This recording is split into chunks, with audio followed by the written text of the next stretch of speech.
आज की क्लास का आगाज करते हैं। लास्ट क्लास के अंदर मेरे बेटा हम लोगों ने जो था वो हमारे पास डिस्कशन किया था इलेक्ट्रिक फ्लक्स को लेकर, ठीक है। अब इलेक्ट्रिक फ्लक्स के अंदर मैं यहाँ पे आपको पहले थोड़ा सा रिवाइज करा देता हूँ। हमने ये बात की थी कि the number of electrical lines of force that are crossing a surface place perpendicular to it, उसको हम कहते हैं इलेक्ट्रिक फ्लक्स। और ये डिपेंड कर रहा होता है इलेक्ट्रिक फील्ड इंटेंसिटी पे और उस एरिया पे जिसमें से ये इलेक्ट्रिकल फील्ड लाइंस पास कर रही हैं, ठीक है। यानी कि आप ऐसे भी कह सकते हो कि आपका जो इलेक्ट्रिक फ्लक्स है that is basically the dot product, किस किस चीज का डॉट प्रोडक्ट है? Dot product of electric field intensity and vector area. समझ में आता है? अच्छा, अगर हम यहां से फ्लक्स की यूनिट देखें, इलेक्ट्रिक फील्ड इंटेंसिटी की यूनिट होती है न्यूटन पर कूलम। और दूसरा मेरा बेटा जो हमारे पास डेल्टा ए है, इसकी यूनिट हमारे पास क्या हुआ करती थी? मीटर स्क्वायर हुआ करती थी। तो इलेक्ट्रिक फ्लक्स की यूनिट आपके पास क्या आ गई? न्यूटन मीटर स्क्वायर पर कूलम। दूसरी चीज, ये मेरे बच्चे आपके पास स्केलर क्वांटिटी है। सर कैसे पता चला आपको स्केलर क्वांटिटी है? इसलिए कि मेरा बेटा डॉट प्रोडक्ट है। आपने अपने माजी में कभी ना कभी ये बात पढ़ी होगी कि डॉट प्रोडक्ट दो वेक्टर्स के दरमियान ऐसी मल्टीप्लीकेशन को कहते हैं कि उसके नतीजे में एक स्केलर आता है। स्केलर मतलब ऐसी फिजिकल क्वांटिटी जिसको डिफाइन करने के लिए आपको किसी डायरेक्शन का पता होना जरूरी नहीं है। सही हो गया। दूसरी चीज मेरे बच्चे क्या है, देखो।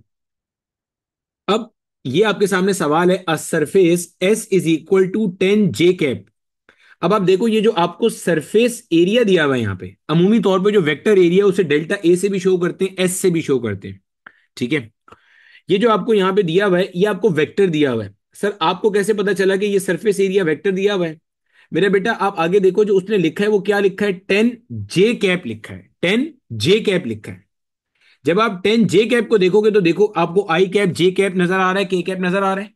ये यूनिट वेक्टर है और यूनिट वेक्टर का काम होता है डायरेक्शन बताना। और ऐसी फिजिकल क्वांटिटी जिसके अंदर आपको डायरेक्शन साथ में अटैच मिल जाए, वही फिजिकल क्वांटिटी तो मेरे भाई क्या कहलाती है? वेक्टर कहलाती है।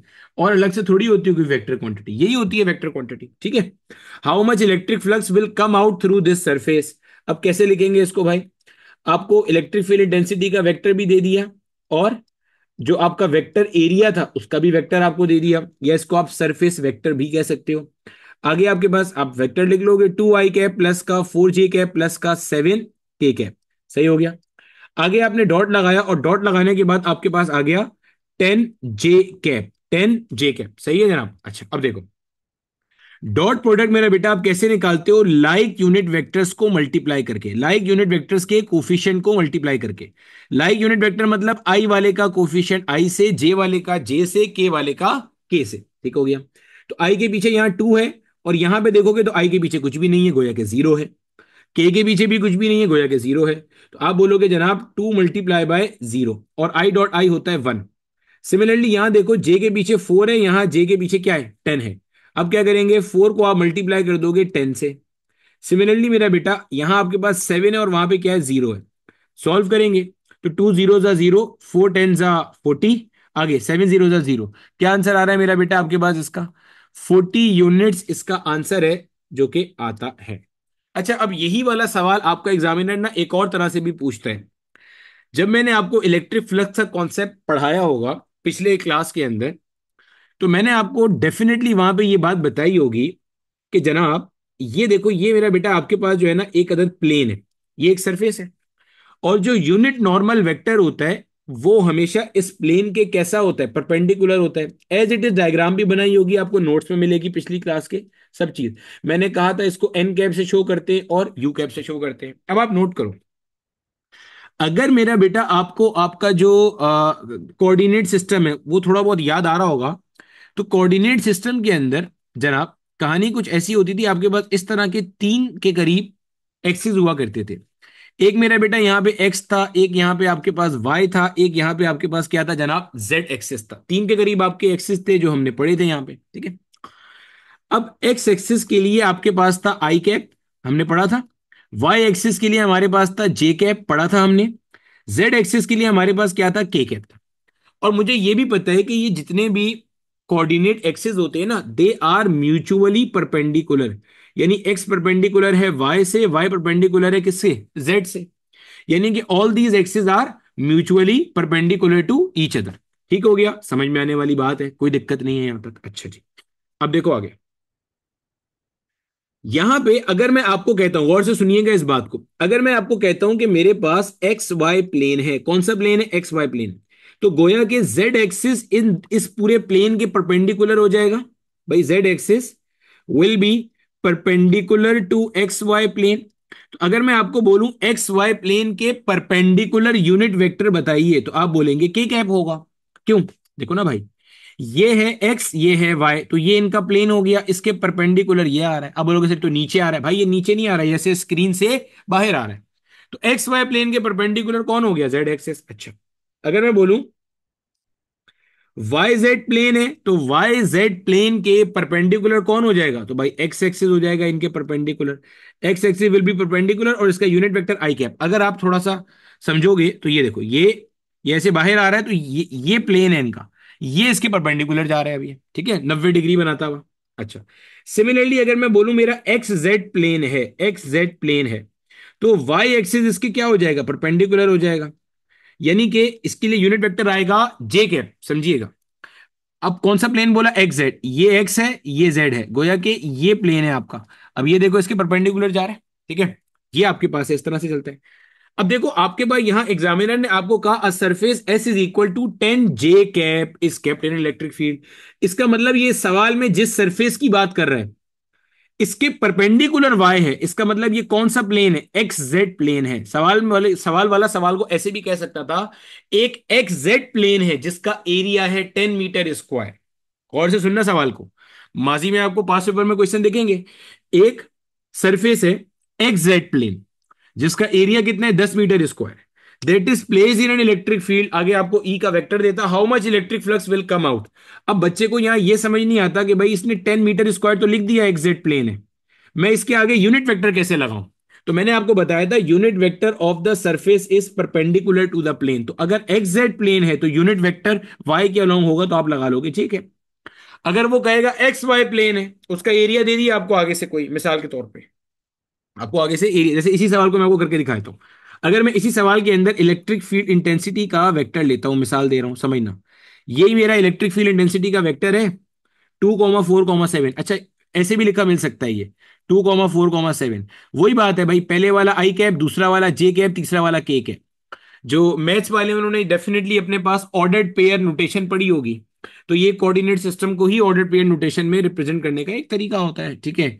आगे चल के पोलर कोऑर्डिनेट और सिलेंड्रिकल कोऑर्डिनेट सिस्टम भी पढ़ लोगे जब थोड़ा बड़े हो जाओगे।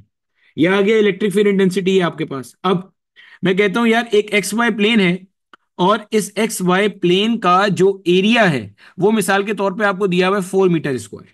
सही हो गया, ये आपको बता दिया इसने। आपने इसे इस इलेक्ट्रिक फील्ड इंटेंसिटी, इस इलेक्ट्रिक फील्ड में जाके रख दिया, आपने फ्लक्स कैलकुलेट करना है। अब देखो फ्लक्स का फॉर्मूला क्या है, ई डॉट डेल्टा ए। समझना गौर से बात को, ई की जगह क्या आएगा भाई, 2 i कैप प्लस का 4 j कैप प्लस का 7 k कैप, डॉट लगाओगे।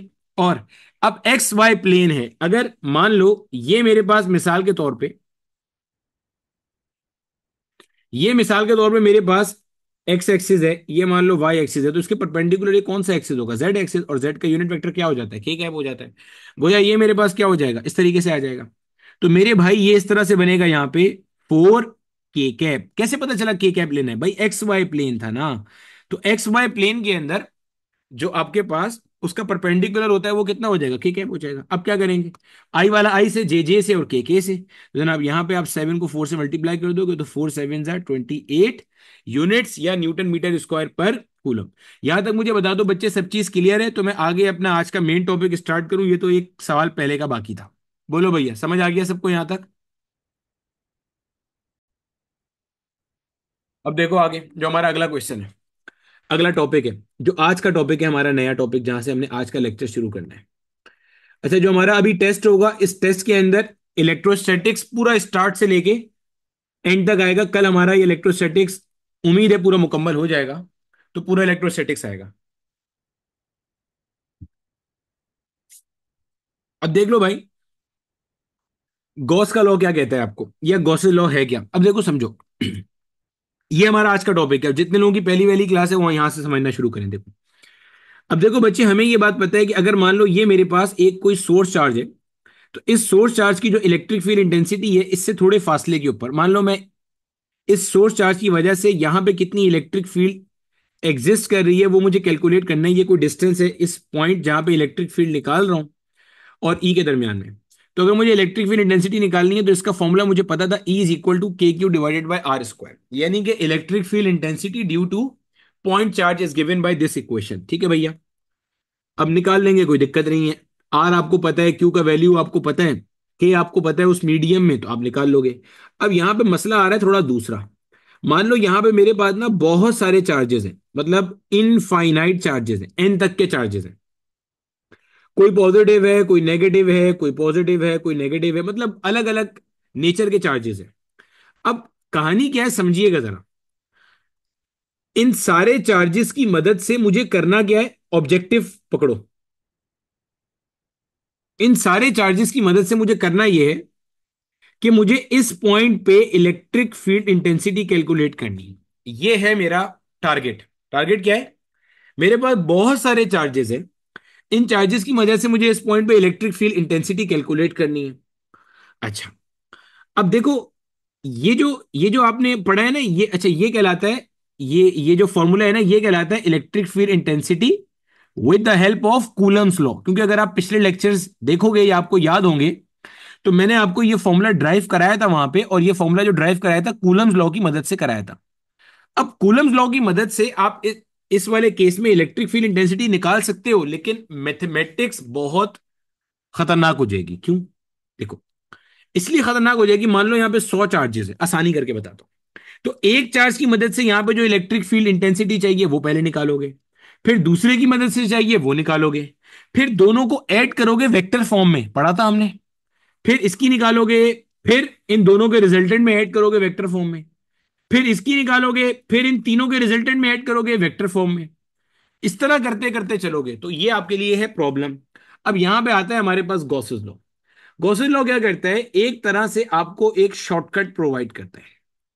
और ये क्या करता है, अगर आपके पास बल्क में, आपके पास क्लस्टर ऑफ चार्जेस हैं, बहुत सारे चार्जेस हैं, तो आपको एक साथ इलेक्ट्रिक फील्ड इंटेंसिटी निकालने में हेल्प आउट करता है। कैसे करता है?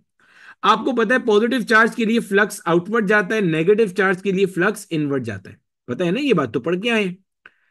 पॉजिटिव चार्ज के लिए फ्लक्स आउटवर्ड आ रहा है, नेगेटिव चार्ज के लिए फ्लक्स इनवर्ड जा रहा है। सबसे पहला काम आपने ये करना होता है कि आपने इन सारे के सारे सरफेसेस को एक अदद गॉसियन सरफेस में बंद कर दिया। क्या कर दिया? गॉसियन सरफेस में आपने उठा करके इन्हें बंद कर दिया, कर दिया। अब ये कहता है कि जो नेट फ्लक्स यहां से बाहर आ रहा है, दैट इज इक्वल टू 1/एप्सिलॉन naught times the amount of charge enclosed. यानी कि ये कहता है जो चार्ज इनक्लोज है, इनक्लोज मतलब बंद हुआ हुआ चार्ज है, किस में बंद हुआ हुआ है? गॉसियन सरफेस में। गॉसियन सरफेस की ज्योमेट्री मैटर नहीं करती, it can have any geometry, बस क्लोज होना चाहिए। तो यहां लिख भी देता हूं, it can have any geometrical surface, कोई भी ज्योमेट्री हो सकती है। ठीक है, तो आप नेट फ्लक्स निकालोगे। अब आप बोलोगे सर आप अजीब अजीब आदमी है, आपने पहले कहा था कि हमें इन सारे चार्जेस की वजह से यहां पे इलेक्ट्रिक फील्ड इंटेंसिटी कैलकुलेट करनी है। अब आप कह रहे हैं कि गॉस का जो लॉ है वो तो हमें नेट फ्लक्स बताता है, तो भैया हमने फ्लक्स की मदद से इलेक्ट्रिक फील्ड इंटेंसिटी निकालना पड़ा हुआ तो है, phi is equal to E dot delta A. तो अगर आपको फाई पता चल जाएगा तो वहां से आप क्या निकाल लोगे? ई निकाल लोगे, कोई दिक्कत नहीं है। तो अपने जहन में आप क्या बात रखोगे कि कूलम्स लॉ के केस में इलेक्ट्रिक फील्ड इंटेंसिटी आती है ड्यू टू पॉइंट चार्ज। जब आपके पास मल्टीपल चार्जेस हैं, एक से ज्यादा चार्जेस हैं, क्लस्टर ऑफ चार्जेस हैं, तो उस केस के अंदर आप कूलम्स लॉ इस्तेमाल तो कर सकते हो। ये कहना बेवकूफी है कि आप इस्तेमाल नहीं कर सकते, कर सकते हो, लेकिन उसमें आपकी मैथ्स कॉम्प्लेक्स और कॉम्प्लिकेटेड हो जाती है। तो उसको अवॉइड करने के लिए हम क्या करते हैं, एक शॉर्टकट यूज करते हैं, that shortcut is basically Coulomb's law. यहां पे मैं एक चीज नोट्स में लिखवा रहा हूं, शायद अभी आपको समझ में ना आए, लेकिन इलेक्ट्रोमैग्नेटिज्म में समझ में आएगी। जो रिलेशन कूलम्स लॉ का गॉस लॉ के साथ है, वही रिलेशन एम्पेयर लॉ का बायो एंड सेवर्ट लॉ के साथ है। ये मैं साथ साथ चीजें इसलिए लिखवा देता हूं कि बाद में कल को जब हमारा पूरा कोर्स हो जाएगा, तो आप जब अपने नोट्स देख के चीज रिवाइज कर रहे होगे, तब तो इलेक्ट्रोमैग्नेटिज्म पढ़ चुके होगे ना, तो आपको यहां देख के मजीद कॉन्सेप्ट क्लियर हो जाएगा। ठीक है, कि ये मैंने उस टाइम पे क्या बात बताई थी। जैसे यहां पे कूलम लॉ एक जर्नल फॉर्मूला है किसी भी केस में, इलेक्ट्रिक फील्ड इंटेंसिटी निकाल के दे सकता है।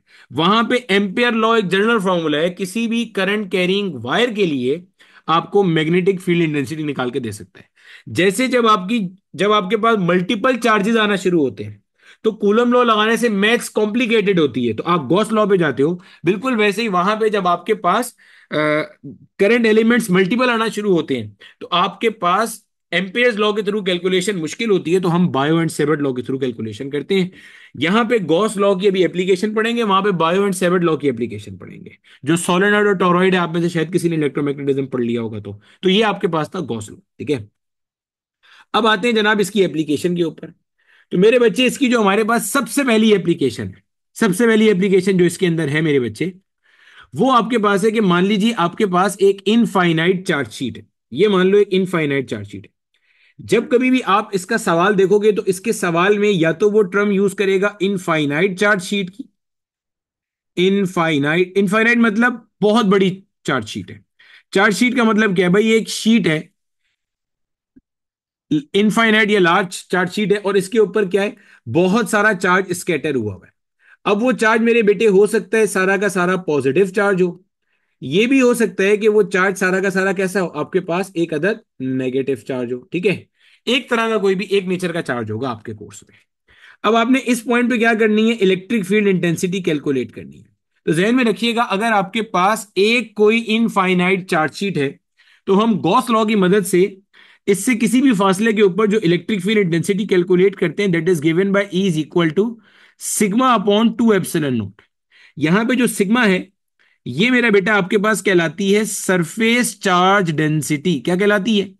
Surface charge density. And the formula for this surface charge density is charge per unit area, और इसकी यूनिट होती है कूलम पर मीटर स्क्वायर। अब हमें यह बात पता है कि इलेक्ट्रिक फील्ड इंटेंसिटी कैसी क्वांटिटी है, वेक्टर क्वांटिटी है। और इलेक्ट्रिक फील्ड इंटेंसिटी का डायरेक्शन क्या होता है, पॉजिटिव सोर्स के लिए अवे होता है, नेगेटिव सोर्स के लिए टूवर्ड्स होता है। या मैंने एक और तरह से बताया था, इलेक्ट्रिक फील्ड इंटेंसिटी का वही डायरेक्शन होता है जो force on unit positive positive test charge का होता है। यानी कि अगर मैं यहां पे एक टेस्ट चार्ज रखूं तो टेस्ट चार्ज कहां भागेगा, इधर भागेगा, क्योंकि ये शीट इसे क्या करेगी, रिपेल करेगी। तो गोया आप बोलोगे this is the direction of electric field intensity due to a positive source charge जो इसके ऊपर स्कैटर हुआ है। तो ये मेरा बेटा आपके पास इलेक्ट्रिक फील्ड इंटेंसिटी है। वैसे ही मैंने आपको बताया था कि पॉजिटिव शीट के लिए अवे होगा और नेगेटिव शीट के लिए क्या होगा, टूवर्ड्स होगा। अब अगर मैं इसी को इन टर्म्स ऑफ वेक्टर लिखूंगा तो ये बनेगा सिग्मा अपॉन 2 एप्सिलॉन नॉट, आगे आ गया आर कैप। ये आर कैप क्या है, जैसा कि हमारी डिस्कशन पहले भी हुई है, this R cap is basically a unit vector, this R cap is basically a unit vector. ठीक हो गया। यूनिट वेक्टर का काम क्या होता है, डायरेक्शन बताना।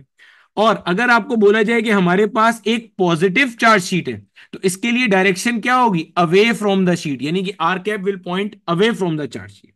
और अगर आपको बोला जाए नेगेटिव शीट है तो इसके लिए क्या होगी भाई साहब, इसके लिए होगी टूवर्ड्स द शीट हो जाएगी। सही हो गया। दूसरी बात आप जो सबसे ज्यादा अहम नोट करो, मैंने कहा electric field intensity due to infinite charge sheet is given by sigma upon 2 epsilon naught. यही था ना आपके पास, यही था आपके पास फॉर्मूला। अब समझो यहां पे जरा, यहां पे अगर आप एक चीज को नोट करो तो इस फॉर्मूले में कहीं पे भी आपको डिस्टेंस नजर नहीं आ रहा है। तो आपने अपने नोट्स में एक बात ये अच्छे तरीके से लिख लेनी है कि electrical field intensity due to infinite charge sheet is independent of the distance from the sheet. Sir इस बात का मतलब क्या है, इस बात का मतलब आपको समझाते हैं। देखो मेरे बेटे, इस बात का मतलब यह है कि ये मान लो पॉइंट एक्स है, ये मान लो पॉइंट वाई है। अब बहुत सारे बच्चे क्या करते हैं, अगर मैं आपको बोलूं पॉइंट एक्स पे इलेक्ट्रिक फील्ड इंटेंसिटी ज्यादा है या वाई पे ज्यादा है, तो बहुत सारे बच्चों का कॉन्सेप्ट ये होता है कि इलेक्ट्रिक फील्ड इंटेंसिटी एक्स पे ज्यादा है और वाई पे कम है। तो ये कॉन्सेप्ट गलत है। क्यों? क्या हम अभी पॉइंट सोर्स चार्ज की बात कर रहे हैं या एक इनफाइनाइट चार्ज शीट की बात कर रहे हैं? तो हम भाई एक इनफाइनाइट चार्ज शीट की बात कर रहे हैं, जो कि बहुत बड़ी चार्ज शीट है। जब ये बहुत बड़ी चार्ज शीट है तो इसके अंदर ई एक्स पे जो इलेक्ट्रिक फील्ड होगी, वाई पॉइंट पे भी वही इलेक्ट्रिक फील्ड होगी। जहन में रख लीजिएगा इस बात को, जो इलेक्ट्रिक फील्ड इंटेंसिटी एक्स पे होगी वही इलेक्ट्रिक फील्ड इंटेंसिटी किस पे होगी, वाई पॉइंट पे होगी। Please keep this thing in your mind. वजह, वजह ये है कि ये इनफाइनाइट चार्जशीट है भाई, यहां से भी बहुत बड़ी चार्जशीट है और यहां से भी बहुत बड़ी चार्जशीट है, आपके कोर्स में यही इंक्लूड है। फाइनाइट वाली आपके कोर्स में कैपेसिटर के दौरान में आती है, और जब वो कैपेसिटर के केस में पढ़ेंगे तो वहां पे आपको नजर आएगा कि वो डिस्टेंस पे डिपेंड करती है। तो इसलिए मैं बार बार कह रहा हूं, ये हम कौन सी पढ़ रहे हैं, इनफाइनाइट या लार्ज चार्जशीट। ये डिस्टेंस पे डिपेंड नहीं करती, तो आप कितना भी दूर चले जाओ आपके पास ई का वैल्यू सेम रहेगा। यानी कि एक्स पॉइंट पे खड़े हो गए, यहां पे भी ई का value sigma upon 2 epsilon not होगा, वाई पे खड़े हो गए यहां पे भी सिग्मा अपॉन 2 एप्सिलॉन नॉट होने वाला। यहां तक मुझे बता दो मेरे बच्चे, सब चीज क्लियर है, कोई सवाल? देखो भैया, सरफेस चार्ज डेंसिटी क्या होती है, समझो इस बात को। देखो, आपने कभी जिंदगी में पाकिस्तान स्टडीज पढ़ते हुए ये पढ़ा होगा कि पाकिस्तान की ना एक सर्टेन पॉपुलेशन डेंसिटी है। इसी पॉपुलेशन डेंसिटी के कॉन्सेप्ट से हम समझते हैं सरफेस चार्ज डेंसिटी क्या है, ठीक है। समझिएगा, सिग्मा का कॉन्सेप्ट जितने लोगों ने पूछा था वो बता रहा हूं। देखो बेटे, कंक्लूड आखिर में करेंगे जब पूरा हो जाएगा, अभी तो कंक्लूड ही नहीं हुआ, पूरा ही नहीं हुआ, ठीक है। देखो, पॉपुलेशन डेंसिटी क्या होती है कि आपके पास ना पाकिस्तान में टोटल लोग कितने रहते हैं, टोटल रेजिडेंट्स, और पाकिस्तान का टोटल एरिया कितना है। जब आप इन दोनों को मेरे बच्चे डिवाइड कर दोगे तो आपको मिलेगी पॉपुलेशन डेंसिटी, कि भाई इतने लोग रहते हैं पर किलोमीटर स्क्वायर। पर किलोमीटर स्क्वायर का मतलब क्या होता है कि भाई आपने मान लिया ऐसे आपके पास ये पाकिस्तान का कोई 1 किलोमीटर बाय 1 किलोमीटर का पैच है, यानी कि समझो ये मेरे पास 1 किलोमीटर, ये मेरे पास 1 किलोमीटर इस तरह से है, और ये मेरे पास 1 किलोमीटर इस तरह से, ये पैच है, ये पैच है, ठीक है। अब इसके अंदर मान लो, मिसाल दे रहा हूं, पॉपुलेशन डेंसिटी निकल के आती है 2000, ठीक है। यानी कि 2000 लोग रह रहे हैं पर किलोमीटर स्क्वायर, यानी कि ऐसे आपके पास 1 किलोमीटर बाय 1 किलोमीटर का जो पैच है ना, इसमें कह रहे हैं कि 2000 लोग रहते हैं। अब ये बेसिकली किया क्या आपने, टोटल लोगों को टोटल एरिया से डिवाइड कर दिया। अब जाहिर सी बात है, ये जो पैच है, इस पैच के अंदर कहीं ना कहीं गटर भी आ रहा होगा, इस पैच में कहीं रोड भी आ रहा होगा, इस पैच में कहीं ब्रिज भी आ रहा होगा, इस पैच में कहीं मान लो अगर पंजाब का इलाका है तो कोई दरिया भी बह रहा होगा, कोई नहर बह रही होगी। तो अब लाजमी थोड़ी है वहां पे भी 2000 लोग रह रहे हो, आपने किया क्या, आपने सिर्फ एक एवरेज वैल्यू बता दिया कि भाई पर किलोमीटर स्क्वायर पे कितने लोग रह रहे हैं, तो यही काम यहां किया। ये जो एक बहुत बड़ी चार्ट शीट थी, इसके टोटल एरिया को क्या करा भाई, टोटल चार्ज चार्ज को एरिया से डिवाइड कर दिया। इससे क्या हुआ, आपको सरफेस चार्ज डेंसिटी पता चल गई कि पर यूनिट एरिया पे कितना चार्ज स्कैटर हुआ है। तो जितने लोगों का ये सवाल था सिग्मा वाला, वो समझ में आ गया। बाकी डायरेक्शन की जहां तक बात है, तो पॉजिटिव चार्ज शीट के लिए अवे फ्रॉम द शीट होगा, और नेगेटिव के लिए टूवर्ड्स होगा। क्लियर हो गया। परमिटिविटी क्या होती है बेटे, वो ऑलरेडी पढ़ाया हुआ है पीछे। डिफरेंट मीडियम्स भी हो सकते हैं, बिल्कुल हो सकते हैं, ठीक है चलो। अच्छा, एक चीज से परेशान नहीं हुआ करो कि सर हमारा क्वेश्चन नहीं मिला आपको, भाई सबके क्वेश्चन मिल रहे होते हैं, क्वेश्चन में सिर्फ वही जवाब देता हूं जो मुझे लगता है काम के क्वेश्चन है, या ऐसे क्वेश्चन है जिनका मैं पहले कई दफा जवाब नहीं दे चुका, ठीक है।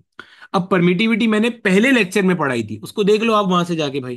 पहले मैंने 15 मिनट में पढ़ाई, अब फिर 15 मिनट लगाऊं तो आप ही का नुकसान है, मेरा थोड़ी है, ठीक है। चलो गौर से देखो, अभी इसके जो एप्लीकेशन वाले क्वेश्चन है वो मैं भी कराता हूं आखिर में जाके। अच्छा जी, अब मेरा बेटा हमारे पास इसकी आते हैं, हम सेकंड एप्लीकेशन की तरफ आते हैं उठ करके, ठीक है। सेकंड एप्लीकेशन क्या है, और दूसरी चीज मैं आपको हर दफा लेक्चर में ये बात कह के जाता हूं, फिर रिपीट कर रहा हूं, लेक्चर के दौरान, मेरे लेक्चर के दौरान खास तौर पे नोट्स नहीं बनाया करो, क्योंकि यहां पे आप वो फिजिक्स पढ़ रहे होते हो जो आपने जिंदगी में पहले नहीं सुनी होती ना देखी होती है। आज तक आपने फिजिक्स तो सिर्फ रट्टा मारा है या रट्टे वाली चीज समझा है, यहां आप जिंदगी में पहली बार चीज को कॉन्सेप्चुअल पढ़ रहे होते हो। नोट्स नहीं बनाया करो, अपने दिमाग को मल्टीटास्किंग में फंसाने के बजाय एक टास्क करो, सिर्फ लेक्चर को सुनने का। एक रफ कॉपी लेके बैठो बस, और लेक्चर को सुनते जाओ, नोट्स बनाओ बाद में, ये पूरी पीडीएफ भी आपको दूंगा मैं, रिकॉर्डिंग भी आपको दूंगा, सब चीज आपको दूंगा, सिर्फ और सिर्फ नोट बनाते जाओ, लेक्चर को रफ रफ कॉपी में सॉल्व करते जाओ अगर कोई क्वेश्चन में दूं, अदरवाइज सिर्फ सुनते जाओ बस, और कोई काम नहीं करो यहाँ पे साथ साथ, ठीक है। जब आपको ये रिकॉर्डिंग मिल जाए उसको डाउनलोड कर लो अपने पास, करना चाहो तो मेरी डाउनलोडिंग इनेबल होती है, हालांकि पॉलिसी नहीं है लेकिन मेरी फिर भी इनेबल होती है डाउनलोडिंग, ठीक है। डाउनलोड करो उसको आप, और रिकॉर्डिंग से देख के तब आप नोट्स बनाने की तरफ जाओ। अब देखो, हमारे पास जो इसका शीट नंबर 2 है, या एप्लीकेशन नंबर 2 है, अब इसको गौर से देखना, इससे भी हमारे क्वेश्चन बनते हैं।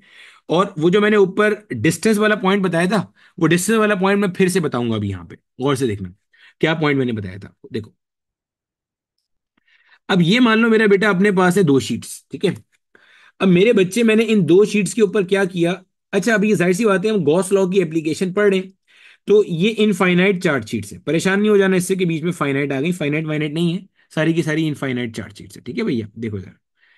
अब ये मेरे बच्चे हमारे पास एक के ऊपर एक के ऊपर सारा का सारा पॉजिटिव चार्ज है, और एक के ऊपर सारा का सारा क्या है मेरे भाई, नेगेटिव चार्ज स्कैटर हुआ है। ठीक है। अब मुझे कहा क्या जा रहा है, मुझे कहा जा रहा है कि भाई दरमियान में इस पॉइंट पे इलेक्ट्रिक फील्ड इंटेंसिटी आप कैलकुलेट करके बता दो, इसको पॉइंट ए कह देते हैं। सही है, अच्छा भाई निकालते हैं। इलेक्ट्रिक फील्ड इंटेंसिटी किसी भी पॉइंट पे निकालने के लिए क्या करते हैं भाई, टेस्ट चार्ज प्लेस करते हैं। भाई कर दिया प्लेस टेस्ट चार्ज।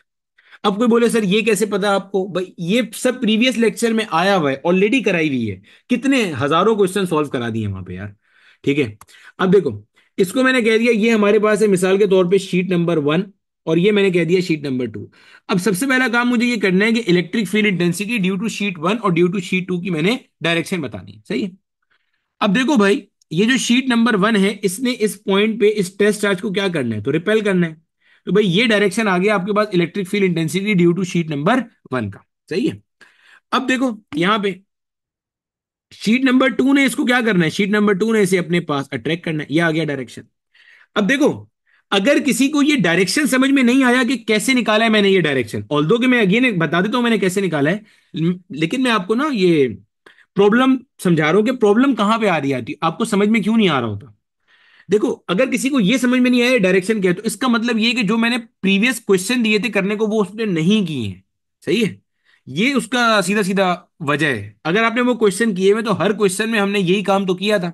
देखो डायरेक्शन कैसे निकाला है, ये आपकी चार्ज शीट है, इस पे पॉजिटिव चार्ज है, ये टेस्ट चार्ज हमेशा पॉजिटिव होता है। इस शीट ने इस टेस्ट चार्ज को क्या करना है, रिपेल करना है, गोया ये डायरेक्शन आएगा।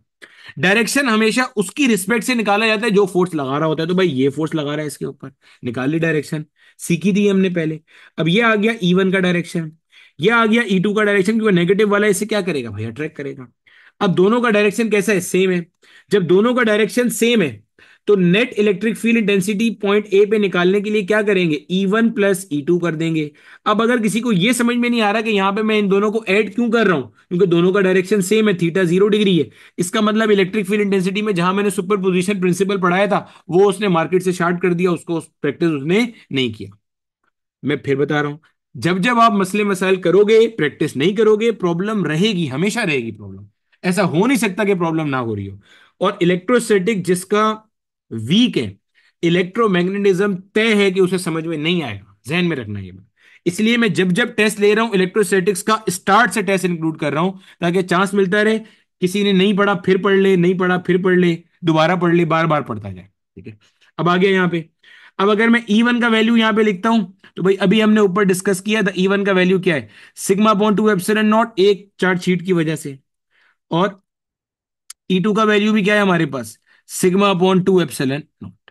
अब दोनों को ऐड करेंगे, तो net electric field intensity in between two opposite charge plates कैसे आएगी, sigma upon 2 epsilon naught plus का sigma upon 2 epsilon naught, add कर दे भाई, क्या बनता है, 2 सिग्मा अपॉन 2 एप्सिलॉन नॉट, क्योंकि एलसीएम सेम है, 2 से 2 मर गया, क्या आ गया, सिग्मा अपॉन एप्सिलॉन नॉट। यानी कि this is the value of electric field intensity in between to oppositely charge plates. अब जाहिर है ये वेक्टर क्वांटिटी है, तो अगर इसको इन टर्म्स ऑफ वेक्टर लिखना है तो कैसे लिखूंगा, E A will be equal to sigma upon epsilon naught, और आगे आ गया आर कैप। अब अगर पूछूं आर कैप क्या है भाई, ये यूनिट वेक्टर है, इसका काम क्या है, इसका काम है डायरेक्शन को बताना। इसका काम क्या है, इसका काम है डायरेक्शन को बताना। जनाब इसका जो डायरेक्शन है वो बेसिकली कहां से कहां होगा, आपको नजर आ रहा है। इलेक्ट्रिक फील्ड इंटेंसिटी का जो डायरेक्शन है, रिजल्टेंट फील्ड का डायरेक्शन, वो इस तरह से होगा। सर ये कैसे पता चला आपको, क्योंकि भाई दोनों का डायरेक्शन राइट साइड पे है, तो इसका डायरेक्शन भी मिला के कहां चला जाएगा, राइट साइड पे चला जाएगा। ये आ गया आपके पास, सही हो गया, ये आ गया। यानी कि इसका डायरेक्शन अगर लिखना होगा तो मैं क्या लिखूंगा, मैं लिखूंगा, इसका डायरेक्शन अगर लिखना होगा तो मेरे बच्चे में क्या लिखूंगा, मैं लिखूंगा from positive to negative, from positive to negative, ये लिख देंगे उठा के भैया। सही है। अब देखो, अब मुझे क्या करना है, अगर मिसाल के तौर पे मुझे इस पॉइंट पे, ये पॉइंट बी है, मुझे इस पॉइंट पे इलेक्ट्रिक फील्ड इंटेंसिटी कैलकुलेट करनी है। ये भी एक फेमस क्वेश्चन है, कई दफा है। ये जो आपने अभी ई ए कैलकुलेट किया ना, जो मैं आपको पहले डिस्टेंस वाला बात बता रहा था, पहले वो रिवाइज करता हूं, सुन लो। भाई अगर यहां पे मैं कोई पॉइंट मान लो एक्स मान लेता हूं, अगर मैं बोलूं एक्स पॉइंट के ऊपर मुझे नेट इलेक्ट्रिक फील्ड बताओ, तो भाई जहन में रखना, electric field intensity at point x भी कितनी आएगी, सिग्मा अपॉन एप्सिलॉन नॉट आएगी, और डायरेक्शन वही होगा फ्रॉम पॉजिटिव टू नेगेटिव। क्यों सर? भाई इसलिए, अब आप बोलोगे सर देखें ये पॉइंट एक्स जो है ये यहां से तो दूर हो गया, यहां से करीब हो गया, तो मैंने क्या कहा था कि जब इनफाइनाइट चार्ज शीट की बात करेंगे या लार्ज चार्ज शीट्स की बात करेंगे, तो उसके लिए आपकी शीट से पॉइंट कितना दूर हो doesn't matter, electric field intensity do not depend on the distance from the sheet. ठीक है जनाब, यहां तक की बात हमें समझ में आ गई। तो फिर से इस पॉइंट पे जब आप कैलकुलेट करोगे, इसकी वजह से कितनी होगी, sigma by two epsilon not, इसकी वजह से क्या होगी, sigma by two epsilon naught, add कर लोगे तो सिग्मा अपॉन एप्सिलॉन नॉट बन जाएगा। सही, कहीं पे भी निकालोगे दरमियान में तो सिग्मा अपॉन एप्सिलॉन नॉट आ रहा हूं, ये मतलब है इस बात का। अच्छा, अब अगर मैं पॉइंट बी पे कैलकुलेट करूं, फिर से वही बात बता रहा हूं, इलेक्ट्रिक फील्ड इंटेंसिटी निकालने के लिए तरीका कार क्या होता है, भाई टेस्ट चार्ज रख दे, लो भाई टेस्ट चार्ज रख दिया।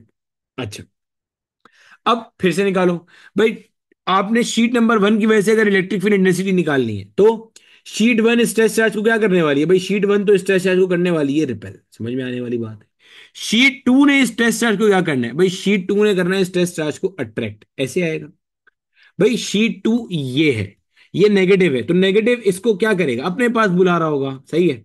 तो गोया ये हो गया E1 का डायरेक्शन, ये हो गया E2 का डायरेक्शन। अब देखो यहां पे ये वाला जो पॉइंट है ये अब नल पॉइंट बन जाएगा। क्यों नल पॉइंट बन जाएगा, क्योंकि जो आपका मैग्नीट्यूड है E1 और E2, ये E1 और E2 का मैग्नीट्यूड कितना है, sigma upon two epsilon naught. अब आप नोट करो, ये एक ऐसा पॉइंट है जहां पे E1 E2 दोनों का डायरेक्शन ऑपोजिट है, लेकिन मैग्नीट्यूड कैसा है, एक बराबर है। नल पॉइंट का कॉन्सेप्ट पिछले लेक्चर में बहुत डिटेल से पढ़ा है। देखो क्या पता चला, जो आपके पास दो लार्ज इनफाइनाइट चार्ज शीट्स हैं, इनके ना तो इधर इलेक्ट्रिक फील्ड एग्जिस्ट करेगी ना इधर इलेक्ट्रिक फील्ड एग्जिस्ट करेगी। क्यों? क्योंकि आपके पास नल पॉइंट बना है या नल रीजन बन रहा होगा, क्योंकि नेट इलेक्ट्रिक फील्ड जीरो हो रही होगी, क्योंकि डायरेक्शन ऑपोजिट होगी, और मैग्नीट्यूड इलेक्ट्रिक फील्ड का कैसा होगा, सेम हो जाएगा उठ करके। सिमिलरली ये भी हमने बात की थी, जो ये सिग्मा अपॉन एप्सिलॉन नॉट था, ये क्या था, ये था electric field intensity in between two oppositely charged plates, two oppositely charge plates, ध्यान में रखिएगा, between two oppositely charge plates. ठीक है, ये हमने ये पढ़ा था, समझो, हम तरह बात को समझो आगे। अब देखो आपके पास ये ओपोजिटली चार्ज प्लेट था, अगर आपके पास सिमिलर चार्ज प्लेट्स होती, सोचो सिमिलर चार्ज प्लेट्स होती अगर आपके पास, यानी कि ये पहली प्लेट है पॉजिटिव, अब मैं पूरी प्लेट नहीं बना रहा, बस समझ जाना ये पॉजिटिव प्लेट है, ये पॉजिटिव प्लेट होती, इनके दरमियान में किसी भी पॉइंट पे अगर मैं इलेक्ट्रिक फील्ड इंटेंसिटी निकालता वो जीरो आती। क्यों सर? देखो भाई इलेक्ट्रिक फील्ड इंटेंसिटी निकालने का तरीका क्या है, टेस्ट चार्ज रख दे, रख दिया भाई। जो ये वाली इसे शीट वन कह देते हैं, इसे शीट टू कह देते हैं। शीट वन ने इसे क्या करना है, शीट वन ने इसे धक्का मारना है, इसे रिपेल करना है, ये E1 का डायरेक्शन है। शीट टू ने क्या करना है, उसने भी रिपेल करना है। हमें ये बात पता है कि जो इनफाइनाइट चार्ज शीट है उसके लिए जो इलेक्ट्रिक फील्ड इंटेंसिटी है वो डिस्टेंस पे तो डिपेंड करती नहीं है, तो दोनों के लिए sigma by two epsilon not होगा, और डिस्टेंस जो डायरेक्शन है वो दोनों के लिए क्या आ रहा है, ऑपोजिट आ रहा है, तो नेट इफेक्ट नलीफाई हो जाएगा and answer will come out to be zero. ये थी मेरा बेटा हमारे पास इसकी दूसरी एप्लीकेशन।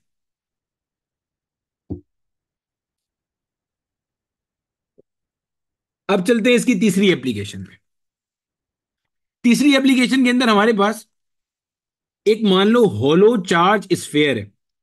ये आपके पास एक स्फेयर है और इसके सरफेस के ऊपर जो है ना वो चार्ज स्कैटर हुआ हुआ है इस तरह से, ये ठीक है। जाहिर सी बात है इसके अंदर हर जितनी भी एप्लीकेशन है इसकी डेरिवेशन है, वो डेरिवेशन कोर्स का पार्ट नहीं है, इसलिए मैं आपको सीधा सीधा कॉन्सेप्ट और उसकी एप्लीकेशन बताता हुआ जा रहा हूं। ठीक है, ये आ गया। यहां तक मुझे बता दो मेरा बेटा, सब चीज सबको क्लियर है, कोई मसला तो नहीं है, आसान है, कोई मुश्किल नहीं है, या मुश्किल है? अब ये देखो मेरे बेटा, ये हमारे पास जो है ना एक होलो चार्ज स्फेयर है, ठीक है। इसके ऊपर ये सारा का सारा चार्ज स्कैटर हुआ हुआ है, इसके अंदर हमें दो पॉइंट पे इलेक्ट्रिक फील्ड इंटेंसिटी कैलकुलेट करनी है, एक ये पॉइंट ए है, एक ये पॉइंट बी है। पहले पॉइंट बी के लिए देख लो। जब आप electric field intensity point B के लिए कैलकुलेट करते हो तो जहन में रखिएगा कि यहां पे आपके पास ये जो आपका कह लो कि ये जो आपका होलो स्फीयर है जिसके ऊपर आपने चार्ज स्कैटर किया हुआ है, ये पूरा का पूरा बिहेव करता है as if it was a point charge. और इसकी जो इलेक्ट्रिक फील्ड इंटेंसिटी का फॉर्मूला आता है that is K Q upon R square. ये क्यू से क्या मुराद है, क्यू से मुराद है टोटल चार्ज जो आपने इस स्फेयर को दिया हुआ है। अच्छा, जब जब भी आप इसको किताब वगैरह में देखोगे तो आपको इसके नीचे ना एक लाइन लिखी हुई मिलेगी, वो लाइन भी मैं साथ साथ एक्सप्लेन करने की आपको कोशिश कर देता हूं। मेरे बच्चे, वो लाइन आपको ये लिखी हुई मिलेगी कि अगर आप इलेक्ट्रिक फील्ड इंटेंसिटी निकालो एक हॉलो चार्ज स्फीयर की सराउंडिंग में, तो आपको ये पता चलेगा कि ये जो हॉलो चार्ज स्फीयर है ये बिल्कुल ऐसे बिहेव कर रहा है जैसे कि एक पॉइंट चार्ज करता है। वजह वजह ये है बेटे, क्योंकि आपने ये जो formula is equal to K Q upon R square वो किसके लिए पढ़ा था? Electric field intensity due to point charge के लिए पढ़ा था। तो वही फॉर्मूला निकल के आ रहा है। इसी को हम एक और तरह से भी डिफाइन करते हैं। ये जो मान लो ये जो आपका स्फीयर है, इस स्फीयर का अपना कोई सर्टेन रेडियस है। मान लेते हैं इस स्फीयर का जो अपना एक सर्टेन रेडियस है दैट इज आर। और ये जो आपका पॉइंट बी है, इस पॉइंट बी का स्फीयर के सेंटर से जो फासला है, यहां से यहां तक का जो मेरा बेटा आपके पास फासला है, इस फासले को मान लेते हैं कि भाई दिस फासला इज स्मॉल आर। दिस फासला इज स्मॉल आर, ठीक है।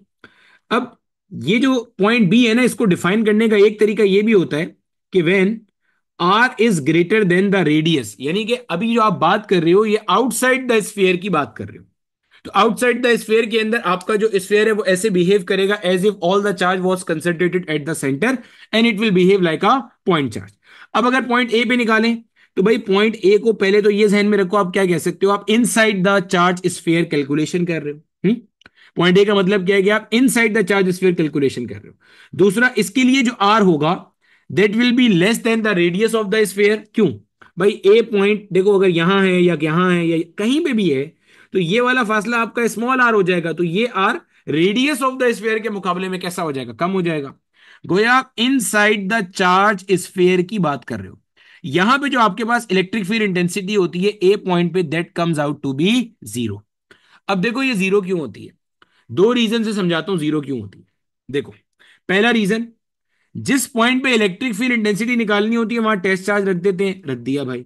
जो ऊपर वाला चार्ज है वो इसे रिपेल करेगा, नीचे वाला इसे रिपेल करेगा, नेट इफेक्ट जीरो हो गया। इस तरह के सवाल कराए थे पिछली क्लास में।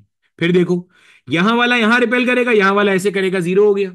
यहां वाला ऐसे करेगा, यहां वाला ऐसे करेगा, मतलब आप जहां पे भी रखोगे हर पॉइंट से उसके ऊपर जो नेट इलेक्ट्रिक फील्ड आ रही है वो जीरो आ रही है। दूसरा तरीका, आपने इस पॉइंट पे निकालनी है ना फील्ड, अगर मैं क्या करता हूं इसके अंदर इसको एक गॉसियन सरफेस में इनक्लोज करता हूं, तो भैया इसके अंदर आपके पास जो नेट चार्ज इनक्लोज आ रहा है, नेट चार्ज इनक्लोज क्या आ रहा है? जीरो आ रहा है। जब नेट चार्ज इनक्लोज जीरो आ रहा है तो मेरे बच्चे आपके पास इलेक्ट्रिक फील्ड ऑटोमेटिकली क्या आ जाएगी? जीरो आ जाएगी। तो किताब में देखोगे यही चीज आपके पास गॉसेस लॉ से भी एक्सप्लेन हुई हुई होती है, यही चीज आपके पास ये in terms of the direction of electric field intensity भी एक्सप्लेन हुई हुई होती है। अब इससे रिलेटेड मेरा बेटा हमारे पास जो माजी में कुछ क्वेश्चंस आए हुए हैं वो मैं आपके सामने लेकर आ जाता हूं। ठीक है। अब ये देखो मेरा बेटा, ये हमारे पास एक सवाल है जो कि आगा खान के पास पेपर से लिया गया है। ठीक है, अच्छा सवाल है एक। अब बार बार जो मैं कहता हूं ना, प्रैक्टिस शीट को अच्छे से करो, सब चीजों को करो। कहता है क्या है? A large plane sheet of charge having surface charge density 5 × 10⁻⁻⁶। इसको मैं जरा सही करके लिख दूं, दिस इज 5 × 10⁻⁻⁶। एक मिनट दो, जरा इसको सही कर दें। 5 × 10⁻⁻, इसको कर देते हैं -6। और आगे मेरा बेटा आपको इसकी यूनिट दी हुई है, where unit is coulomb per metre square. किसकी यूनिट है ये? Coulomb per metre square. Surface charge density की, lies in X Y plane. Find the electric flux through the circular area of radius 0.1 metre if normal to the circular area makes an angle of 60 degree with the Z axis. अब देखो ये सवाल है। अब आपको मजेदार कोई बात अगर मैं बताऊं ना, तो जितना टॉपिक हमने अभी पिछली क्लास में पढ़ा था, जितना टॉपिक हमने अभी आज की क्लास में पढ़ा है, ये सब का सब टॉपिक इसके अंदर शामिल हो रहा है। मतलब सब टॉपिक को मिला के क्वेश्चन पूछा गया है। सवाल देखो, मैं आपको सवाल सॉल्व कराता हूं। कहता है क्या है मेरे बच्चे? क्वेश्चन कहता है, और सवाल आपको मिलेगा जब आप आगा खान की रिक्रिएशन देखोगे, एकेयू की पास पेपर की रिक्रिएशन 2013 की। कहता है अ लार्ज प्लेन शीट, एक लार्ज प्लेन शीट है। अब ना आहिस्ता आहिस्ता सवाल को डिकोड करना सीखो। लार्ज प्लेन शीट मतलब यहीं पे रुक जाओ, इसका मतलब आपको पता चल गया इनफाइनाइट चार्ज शीट की बात कर रहे हैं। क्यों? देखो ऊपर नोट में मैंने आपको क्या बात लिखवाई थी। मैंने आपको लिखा था एग्जामिनर जो है दो तरह से पूछता है ये सवाल, लिखा था एज इट इज। बार बार कहता हूं नोट तमीज से बनाओ लेक्चर को सुन के। नोट्स में हर वो चीज आपको मिल जाएगी जो लेक्चर में कभी आपसे पूछी जाएगी। कहता है large plane sheet of charge having surface charge density, ये आपको सरफेस चार्ज डेंसिटी दे दी कितनी है, 5 × 10⁻⁻⁶ coulomb per metre square, lies in X Y plane. अब एक्स वाई प्लेन में है, अच्छा जी। फाइंड द इलेक्ट्रिक फ्लक्स, अब इलेक्ट्रिक फ्लक्स निकालना है। इलेक्ट्रिक फ्लक्स निकालने का फॉर्मूला याद कर लो, क्या होता था, phi is equal to E dot delta A, याद है ई डेल्टा ए। फिर जब इसे ओपन करते हैं फाइ को तो क्या बनता है, phi is equal to E delta A cos of theta, कुछ ऐसा बनता है हिसाब किताब है, सही है। आपको कहते हैं एक सर्कुलर एरिया है, आपको अब जो एरिया दिया है वो कैसा है, circular area of radius 0.1 metre, if the normal to the circular area makes an angle of 60 degree with the Z axis. अच्छा अब ये क्या इसमें बीच में आ गया, चलो मैं आपको डायग्राम बना के दिखाता हूं। ये मान लो मेरा बेटा आपको एक प्लेन दिया हुआ है, ये एक प्लेन दिया हुआ है, let's say this is the given plane, सही है। भाई ये आपके पास एक लार्ज इनफाइनाइट किस्म का एक प्लेन है आपके पास, ये एक प्लेन है, ये आपको एक प्लेन दिया हुआ है, ठीक है भैया। ये इसमें बच्चे इसको वो कहता है एक्स एक्सिस है।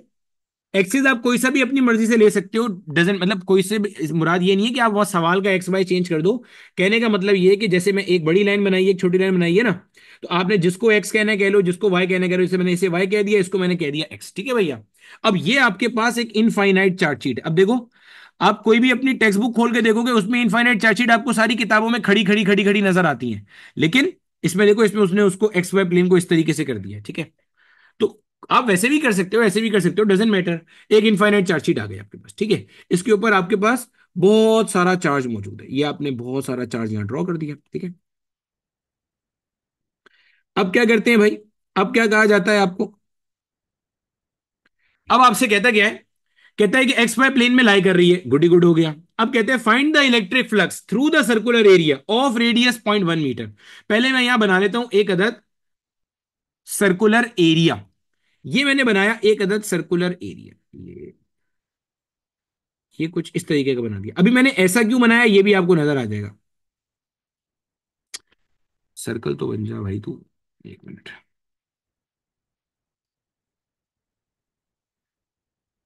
एक मिनट दो, दो बच्चे, जरा मैं इसको सर्कल बना दूं वापस। इसको यहां से, बे भाई,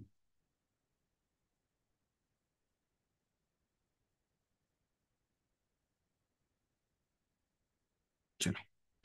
अब देखो बच्चे यहां से हमने ले लिया एक अदद सर्कल, अब समझना रहा देखो, ये मेरा बेटा मान लो हमारे पास एक सर्कल है, ठीक है। और ये सर्कल जो है ना ये थोड़ा सा, यार इसको कैसे करा जाए, जो चीज समझानी है ना ताकि समझ में आ जाए, ये सर्कल जो है ना बच्चे थोड़ा सा शिफ्ट हुआ हुआ है, ठीक है। शिफ्ट से क्या मुराद है, इसको आप ऐसे कर लो जैसे हमने, ये याद है मैंने आपको इस तरह से ना, इस तरह से समझाता हूं, देखो समझो, यहां पे पहले आपको नीचे समझा देता हूं।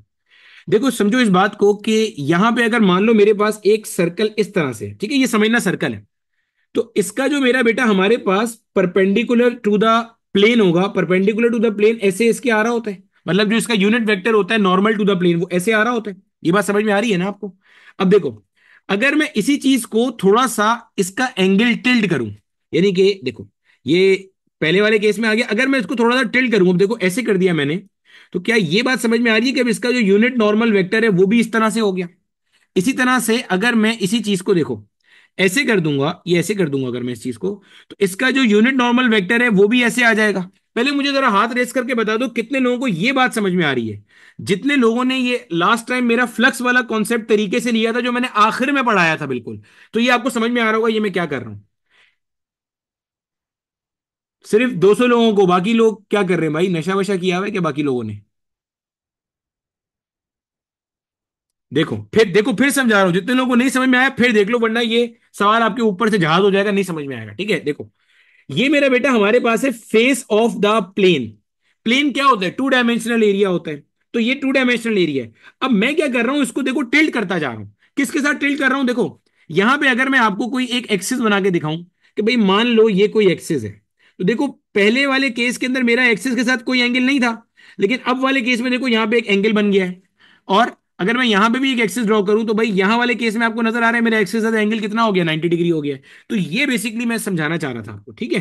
जो बात बताना चाह रहा था आपको वो ये वाली बात थी, जो मैं आपको तसल्ली से बताना चाह रहा था। अब देखो यहाँ पे आपको जाहिर है सवाल को सॉल्व करने में इतना टाइम नहीं लगेगा, मुझे इसलिए लग रहा है क्योंकि मैं आपको एक एक चीज समझा रहा हूं बना के, कॉन्सेप्ट का फील देता चल रहा हूं। ठीक है, तो मैं इसको थोड़ा सा ऐसे कर दूं ताकि थोड़ा सा समझाना मेरे लिए आसान हो जाए। तो ये मेरा बेटा आपने प्लेन को ना इस तरह से रखा हुआ है कि इसका जो यूनिट नॉर्मल वेक्टर है ना वो यहां पे समझिएगा। This is the unit normal vector जो कि इसके परपेंडिकुलर है, इस सरफेस के साथ कैसा है, परपेंडिकुलर है। और यहां पे जो आपका जेड एक्सिस है ना, जेड एक्सिस मेरा बेटा आपके साथ कैसा है, इस प्लेन के साथ ऐसे परपेंडिकुलर आ रहा है, ऐसे परपेंडिकुलर आ रहा है जेड एक्सिस आपके पास, ठीक है। ये आपका है जेड एक्सिस जो कि इस प्लेन के साथ आ रहा है, कैसे है, परपेंडिकुलर आ रहा है। ठीक हो गया, समझ में आने वाली बात है। अब ये क्या कह रहा है, ये एंगल बना रहा है कितना, 60 डिग्री का एंगल बना रहा है। और अगर मैं आपसे बोलूं ये क्या चीज है, तो ये एन कैप है, या आप कहोगे ये के कैप है। क्यों, एन कैप क्या होता है, unit normal vector perpendicular to the plane. सही हो गया, ये आपके पास क्या हो गया, एन कैप हो गया, जो कि कितना एंगल बना रहा है, इसके साथ एंगल बना रहा है 60 डिग्री का। अब सवाल पढ़ो क्या लिखा हुआ है वापस। सवाल में कह रहे हैं large plane of sheet having surface charge density 5 × 10⁻⁶ lies in X Y plane. Find the electric flux through a circular area of 0.1 metre if the normal to the circular area makes an angle of 60 degree with Z axis. सही हो गया।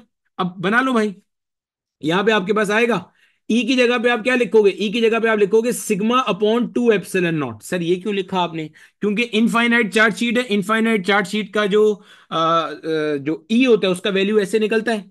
आगे क्या है, delta A, ये circle की बात कर रहा है, और सर्कल का जो एरिया होता है that is given by pi R square.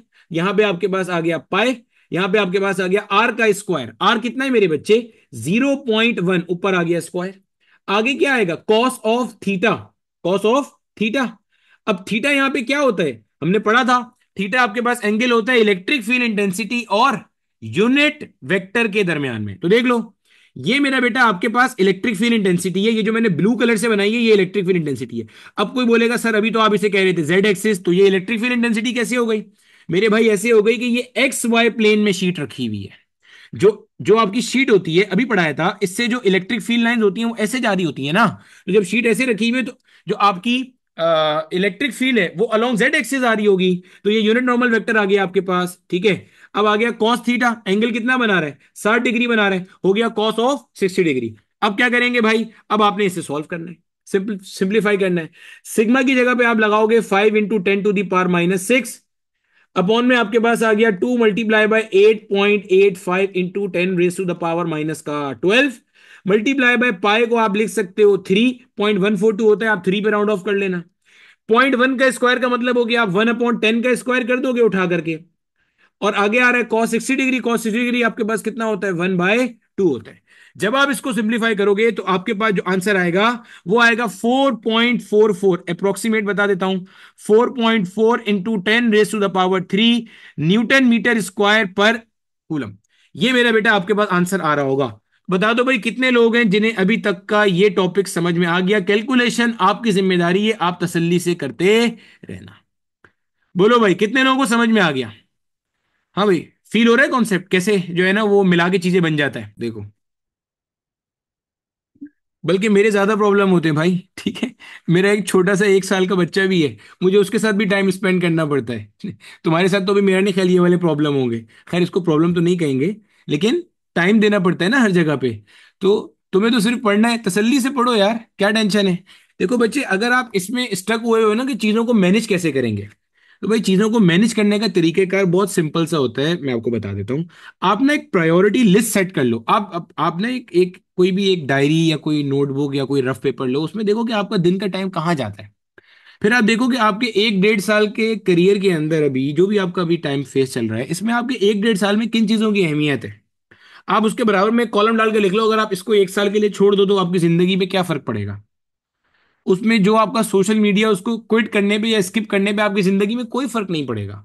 मतलब बखुदा आज तक ऐसा नहीं होगा, कभी ऐसा नहीं होगा कि अगर आप 1 महीने के लिए फेसबुक बंद कर दो तो वहां से वो जो आपका मार्क जिंगर बर्गर है वो जो है ना आपको कॉल करके बोले कि यार फेसबुक का बहुत नुकसान हो रहा है, अल्लाह के वास्ते तू अपनी फेसबुक ऑन कर ले। ऐसा नहीं होगा। या इंस्टा पे आप कोई सस्ती सी रील्स लगा रहे हो तो उसका कोई फायदा होगा? कोई फायदा नहीं होगा उसका, ठीक है। चलो अब देखो, तो आप प्रायोरिटाइज करो चीजों को। क्या कहते हैं आगे?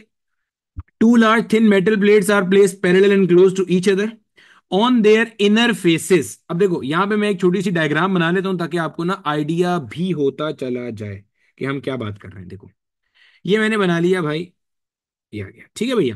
कहता है on their inner faces the plates have surface charge densities of opposite science. मतलब भाई एक को पॉजिटिव कह दिया, एक को नेगेटिव कह दिया, भाई यही मतलब है। और मैग्नीट्यूड आपको दे दिया 1.77 into 10 raised to the power -11। और आगे क्या आएगा?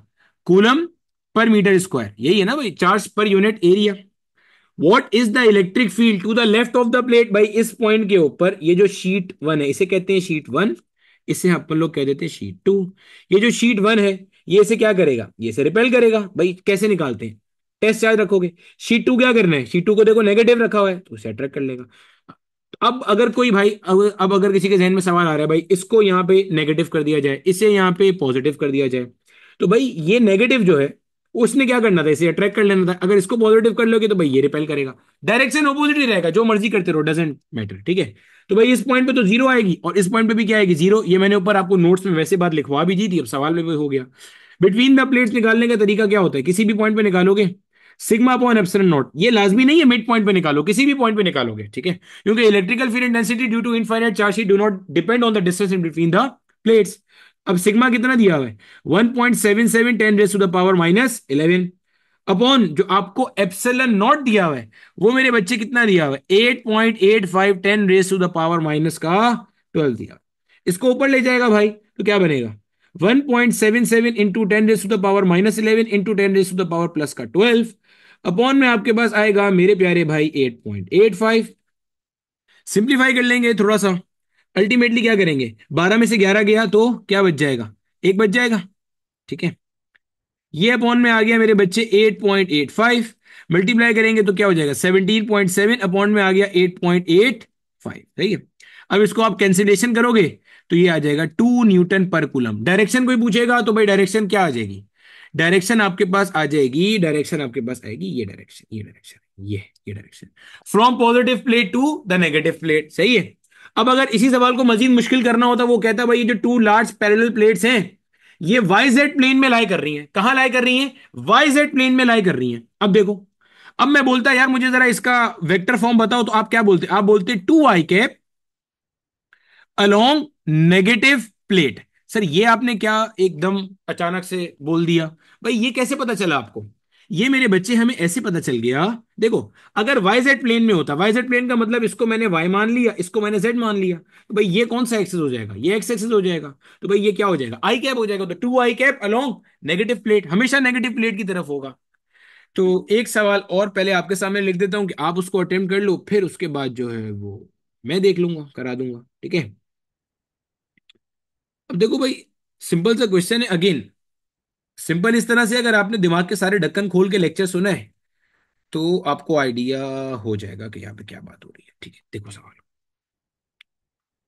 देखो भैया, चलो सवाल देखो जल्दी से और सवाल को अटेम्प्ट करो। जितना कुछ क्लास में पढ़ा है, जितना कुछ क्लास में पढ़ाया है ये उन सब के क्वेश्चंस हो गए।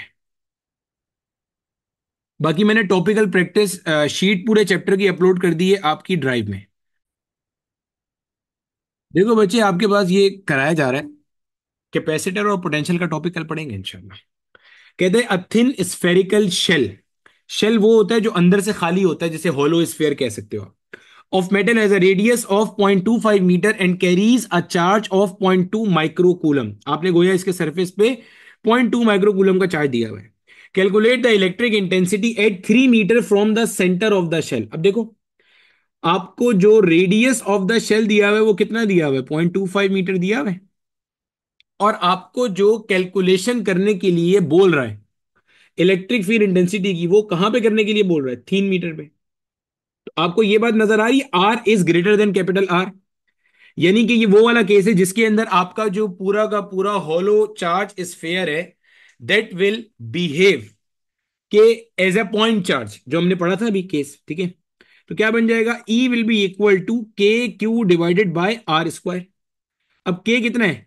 9 इंटू 10 पावर 9, क्यू कितना है 0.2 माइक्रो कूलम, तो 0.2 × 10⁻⁻6 अपॉन में आपके पास जो आर है, आर कितना है 3 मीटर है, तो 3 का स्क्वायर कितना हो जाएगा 9। 9 से 9 आपके पास मर गया, ये हो जाएगा आपके पास 0.2 मल्टीप्लाई बाय 9 में से आप 6 को निकालोगे तो क्या बन जाएगा भाई 3 आ जाएगा। क्या आ गया? और यूनिट क्या है न्यूटन पर कूलम।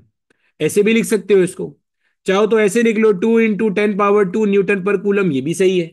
चाहो तो ऐसे लिख लो 200 न्यूटन पर कूलम, ये भी सही है।